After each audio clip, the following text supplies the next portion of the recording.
আরে ওই কবর থেকে তো আওয়াজ আসতেছে কেন? যাই গিয়ে দেখে আসি।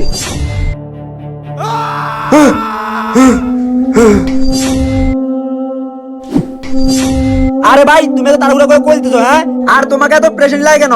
হুজুর, ওইখানে একটা কবর থেকে শুধু চিল্লানোর আওয়াজ আসে। হুজুর কি বলে, চলেন আমরা দেখে আসি। হ্যাঁ চলেন চলেন। শুনছেন হুজুর, চিৎকারের আওয়াজ আসতেছে। কই, আমরা তো আওয়াজ পাচ্ছি না।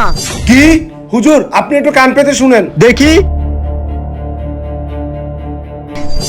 কই, কোনো তো আওয়াজটা আসতেছে না। তাহলে আমি কেন এই কবর থেকে চিৎকারের আওয়াজ পাই? ভাই আপনি দুনিয়াতে এখন কি গুনাহ করতেছেন যেটা আখিরাত পর্যন্ত পৌঁছে যায়? আমি মাতাল হইয়া পাগল ঘুরব সব গানে। আমরা সবাই এই বদ অভ্যাস থেকে দূরে থাকি। আল্লাহ আমাদেরকে হিদায়াত দান করুন।